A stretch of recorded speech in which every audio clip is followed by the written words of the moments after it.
Assalamualaikum warahmatullahi wabarakatuh. Selamat pagi semuanya. Apa kabarnya nih hari ini? Sehat-sehat ya? Alhamdulillah. Baik, sebelum mulai pembelajaran, seperti biasa kita berdoa dulu ya. Silahkan kepada ketua kelas untuk pimpin doanya.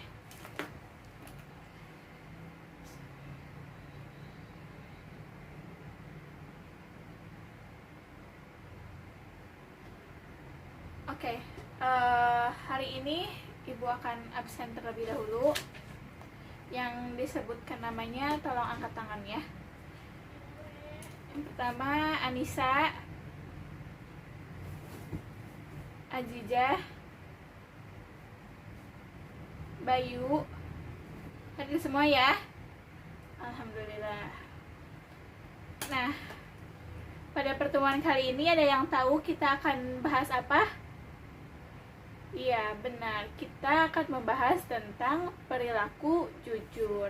Lebih tepatnya adalah kejujuran sebagai cerminan dari kepribadian. Nah, baik. Selanjutnya kita akan memasuki ke materi. Nah, yang pertama kita akan membahas tentang memahami makna jujur. Apa itu jujur? Ada yang tahu? Ya, benar ya. Jadi jujur itu perkataan yang benar. Nah, secara bahasa, jujur itu berasal dari bahasa Arab yang berarti as-siddiq, yang artinya berkata benar, nyata, ataupun mengatakan perkataan yang benar. Nah, lawan dari kata jujur adalah dusta, yang berarti dalam bahasa Arab ini disebut kizib. Nah, secara istilah, jujur ini bermakna sesuainya ucapan dengan perbuatan, lalu adanya kesesuaian informasi dengan kenyataan, dan juga ada ketegasan dan kemantapan hati, serta sesuatu yang baik yang tidak dicampuri dengan kedustaan. Nah, jadi secara garis besar, jujur itu merupakan suatu perilaku dalam menegakkan kebenaran. Artinya apa yang kita ucapkan ini harus sesuai dengan keadaan yang sebenar-benarnya. Lalu di sini juga ada sifat-sifat jujur, pembagian sifat jujur. Nah, pembagian sifat jujur ini dibagi ke dalam 3 bagian, yaitu jujur dalam niat. Artinya kita berniat kepada diri kita sendiri dalam melakukan segala sesuatu itu tidak ada niat apapun selain karena Allah Subhanahu wa taala. Lalu ada jujur dalam perkataan. Nah, jujur dalam perkataan ini apa yang kita ketahui dari orang lain, lalu kita menyampaikan kepada yang lainnya dengan jujur. Nah, selanjutnya ada jujur dalam perbuatan. Nah, jujur dalam perbuatan ini beramal dengan sesungguhnya atau dengan sungguh-sungguh, sehingga perbuatan zahirnya tidak menunjukkan sesuatu yang ada di dalam hatinya. Jadi jujur dalam perbuatan ini, kita misalnya nih, dalam misalnya ujian ataupun ulangan harian. Nah, kita itu harus jujur ya, walaupun tidak ada yang memperhatikan, walaupun gurunya tidak memperhatikan kita, tidak ada yang tahu, tapi kita berbuat jujur kepada diri kita sendiri bahwa kita mengerjakannya dengan jujur, tidak mencontek dan tidak membuka buku catatan. Nah, seperti itu contohnya ya. Lalu ada ayat Al-Qur'an terkait dengan perilaku jujur. Nah, di sini ada surat Al-Maidah ayat 8. Ibu mau meminta seseorang untuk membacakannya. Silahkan kepada Anissa untuk membacakannya. Ya, terima kasih Anissa. Mari kita baca bersama-sama ya. A'udzu billahi minasyaitonir rajim. Bismillahirrahmanirrahim. Ya ayyuhalladzina amanu kunu qawwamina lillahi syuhada'a bil qist wala yajrimannakum syana'anu qaumin ala alla ta'dilu i'dilu huwa aqrabu littaqwa wattaqullah innallaha khabirum bima ta'malun. Shadaqallahul azim. Coba siapa yang mau membacakan artinya? Ya, silahkan.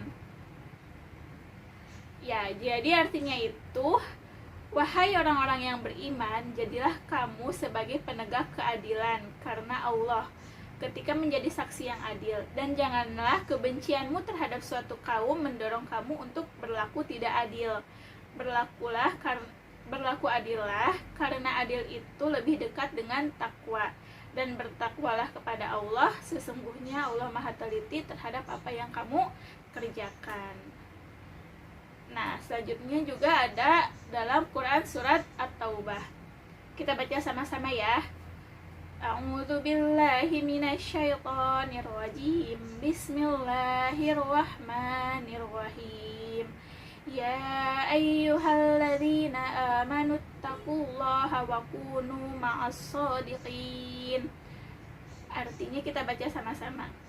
Wahai orang-orang yang beriman, bertakwalah kepada Allah dan bersamalah kamu dengan orang-orang yang jujur. Nah, dari kedua ayat yang telah kita baca bersama-sama ini terdapat satu makna yang sama, ya, yaitu tentang kejujuran.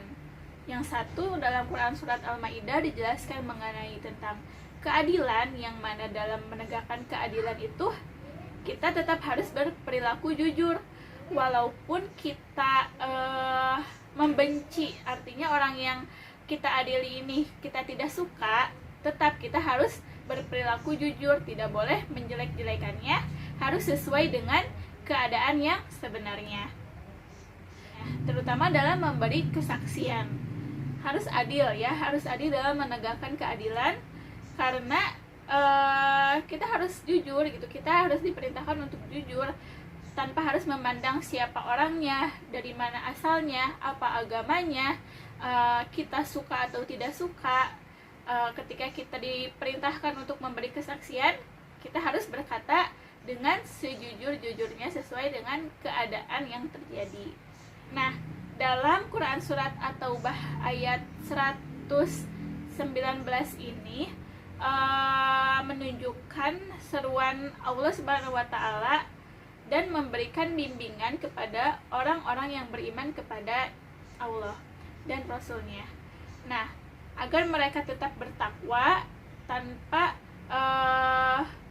mengharapkan balasan dari manusia, yaitu dengan cara menunaikan segala kewajiban yang telah ditetapkan oleh Allah dan menjauhi segala larangannya, dan hendaklah bersama dengan orang-orang yang jujur. Itu diperintahkan oleh Allah untuk senantiasa bertakwa dan juga berteman dengan orang-orang yang benar, dengan orang-orang yang jujur.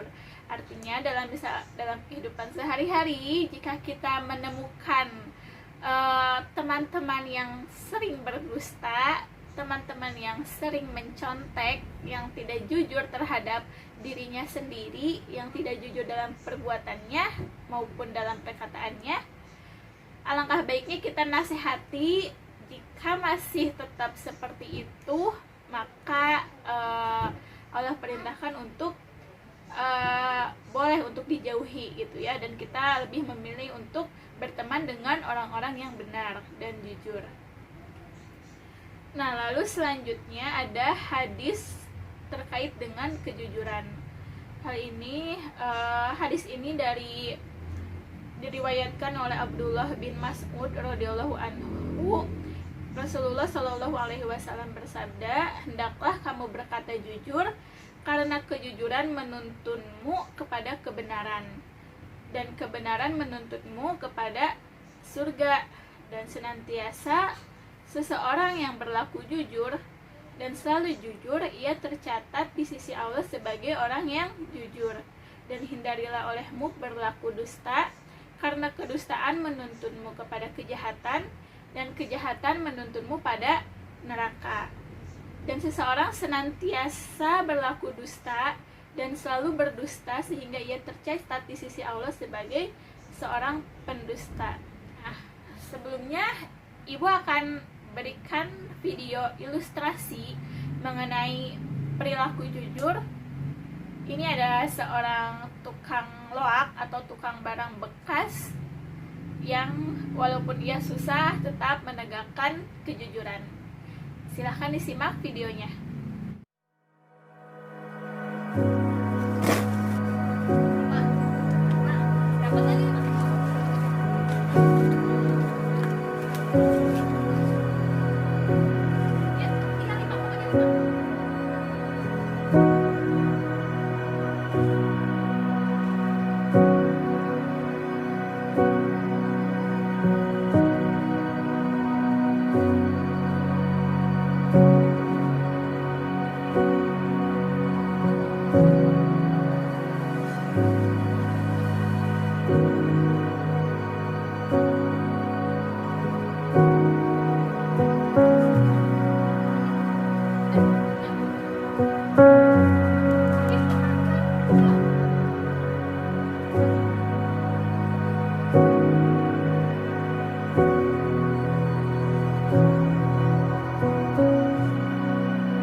Apa yang bisa kalian dapat ambil hikmahnya dari video tersebut? Kita akan bahas mengenai manfaat berperilaku jujur dalam kehidupan sehari-hari. Coba siapa yang tahu?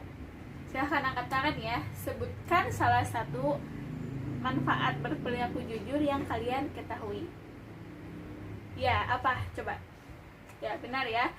Yang pertama ada mudah mendapatkan kepercayaan orang lain.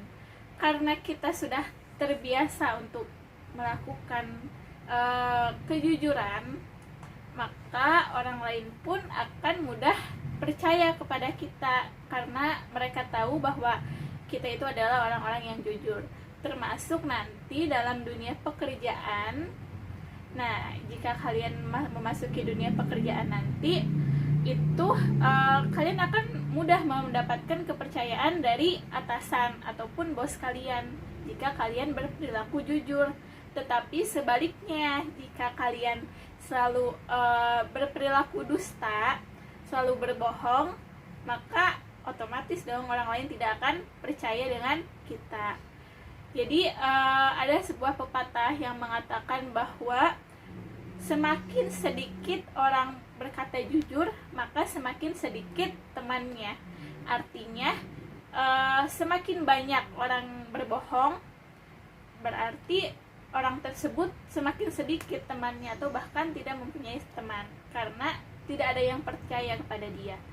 Lalu selanjutnya ada apa? Yang kedua ada lebih percaya diri. Nah, kejujuran ini membuat kita lebih percaya diri karena kita itu telah melakukan hal yang jujur, sehingga kita melakukan apa yang ada dalam diri kita. Kita tidak menambah-nambahkannya dan tidak mengurang-nguranginya. Jadi kita lebih leluasa dalam mengekspresikan sesuatu. Selanjutnya juga ada mendapatkan banyak pahala dan doa akan lebih mudah dikabulkan. Tentu saja ya, karena jujur ini merupakan perintah dari Allah Subhanahu wa taala, maka segala sesuatu yang diperintahkan oleh Allah dan dilakukan oleh kita, maka itu akan mendatangkan pahala untuk yang melakukannya. Selanjutnya ada hidup terasa lebih damai dan bahagia. Tentu saja dengan kejujuran hati kita itu menjadi lebih damai. Tidak ada beban yang terganjal di hati karena kita telah mengatakan sesuatu yang dusta, tetapi akan lebih terasa ringan karena kita telah melakukan suatu kejujuran. Dan juga memiliki banyak teman seperti yang tadi dijelaskan tadi. Karena jujur, karena kita memiliki sifat yang jujur, maka teman-teman pun akan mendekat karena sesuai dengan perintah Allah tadi dalam surat At-Taubah, dan dekatilah orang-orang yang benar. Itu ya. Nah, selanjutnya ibu akan membagi kalian menjadi 4 kelompok sesuai dengan per baris ya, 1, 2, 3, 4. Kalian silahkan diskusikan mengenai satu pertanyaan saja yang akan kalian tanyakan kepada kelompok-kelompok lain. Misalnya kelompok 1 bertanya ke kelompok 2, kelompok 2 bertanya kepada kelompok 3, kelompok 3 bertanya kepada kelompok 4, dan kelompok 4 bertanya kepada kelompok 1 gitu ya. Jadi siapkan pertanyaannya, dan nanti masing-masing kelompok akan menjawab pertanyaan yang ditujukan kepadanya. Ya. Sudah selesai membuat pertanyaannya? Ya, silahkan untuk kelompok 1 bertanya kepada kelompok 4. Oke. Bagus ya. Sudah selesai semuanya, alhamdulillah. Materi pun telah tersampaikan semuanya, semoga semuanya paham. Di sini ibu telah memberikan atau telah menuliskan tugas atau soal yang harus kalian kerjakan di rumah. Oke, di sini juga ibu buatkan tabel kejujuran. Nanti kalian tinggal checklist mana yang sesuai dengan keadaan kalian. Ada pertanyaannya, juga ada kebiasaannya. Di sini kebiasaannya adalah selalu, sering, jarang, ataupun tidak pernah. Nah, contohnya ini nih, yang nomor 1, meminta jawaban kepada teman ketika sedang mengikuti ujian sekolah. Nah, kalian isi sesuai dengan kebiasaan kalian sehari-hari. Kalau misalnya kalian merasa saya selalu meminta jawaban kepada teman saya, maka checklistlah yang selalu. Tetapi kalau misalnya kalian merasa tidak pernah, ya maka checklistlah yang tidak pernah gitu ya. Jadi isi sesuai dengan kebenaran, sesuai dengan keadaan yang sebenarnya, karena ini adalah tabel kejujuran. Tidak boleh melebih-lebihkan, tidak boleh mengurang-urangi, sesuai dengan keadaan yang sebenarnya. Baik, mungkin itu saja ya anak-anak yang dapat ibu sampaikan pada pertemuan hari ini. Jadi kesimpulannya, kita itu harus senantiasa selalu berkata jujur atau berperilaku jujur sebagai cerminan bagi kehidupan kita nanti. Karena orang jujur itu adalah orang yang akan dipercaya oleh orang lain.